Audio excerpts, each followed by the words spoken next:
बड'लेण्ड रादाब नायगिरि बयनिसिमबो फुंबिलिनि गोजोन हामलायथि बावहरबाय। दिनै 21 मे 2025 इं मायथाइनि सानसेनि फानजामुथियाव थानाय राशिफोरखौ फरायथिनो लाबाय।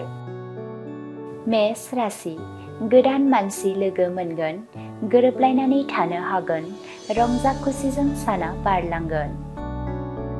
वृष राशि, आनजादाव उथ्रिसारनो हागोन, समाज आरो गामियाव मोजां मुं गोसारगोन, गोसोआव जोबोर गोजोननाय मोनगोन। मिथुन राशि, गावनि अहंकार आखुनि थाखाय बयजोंबो सोंखारि जागोन, गोसोआव दुखु मोननाय बाथ्रा बुंजागोन, सांग्राङै सोलिनाया गोनां। कर्कट राशि, खामानियाव मुखुब जानानै थागोन, थांलाय फैलायजोंनो देहाखौ मेंनाय मोनगोन, लोगोनि मदद लायोब्ला गोरलै जागोन। सिंह राशि, गिदिर फांसनफोराव बाहागो लाफानो मोनगोन, गोसोआव गोजोननाय मोनगोन, खुसिनि सान। कन्या राशि, नखराव सुखु गोजोन फैगोन, बयजोंबो गोरोबलायनानै अनज्लायनानै थानो हागोन, गोजोन सान। तुला राशि, गावनि आंगोफोरजोंनो सोमोन्दो नागारलायनाय जानो हागौ, सानै हयै बाथ्रा बुंनाया गाहाम, जेंना गोनां सान। वृश्चिक राशि, गावनि गोरोन्थि हाबा मावनायखौ हमजानो गिगोन, गोसोआव गिनाय सानस्रिया जायगा लागोन, गाज्रि सान। धनु राशि, गावनि थांखिखौ नाजानायाव गोसो होगोन, गोसो होनानै नाजायोब्ला जाफुंसारगोन, गाहाम सान।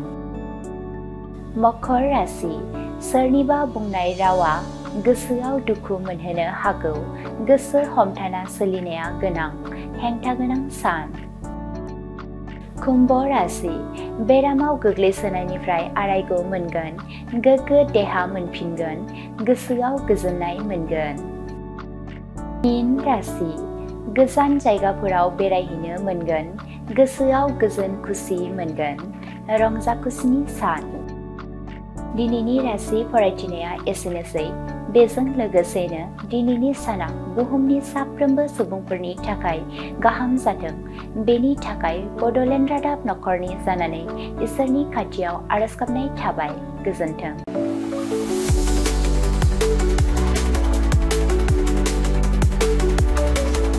क'क्राझारनि CITआव मुं थिसननो गोसो जानाय फरायसाफोरनि थाखाय मोनसे गोजोनथाव रादाब। सेन्ट्रेल इन्स्टिटिउट अफ टेक्न'लजि क'क्राझारआ 2025-2026 सोलोंथाइ बोसोरनि थाखाय मुं थिसननायनि एन्ट्रेन्स एग्जाम खुंनो थांगासिनो दङ। Diploma, BTech, MTech, bachelor and master of design आरो PhD नि थाखाय एन्ट्रेन्स एग्जाम खुंनाय जागोन। डिप्ल'मा प्रग्रामाव दङ CE, CSE, ECE, FPT, CAI आरो AMT। BTech प्रग्रामाव दङ CE, CSE, ECE, FET आरो IE। MTech प्रग्रामाव दङ WRH, CSC, FET आरो GET।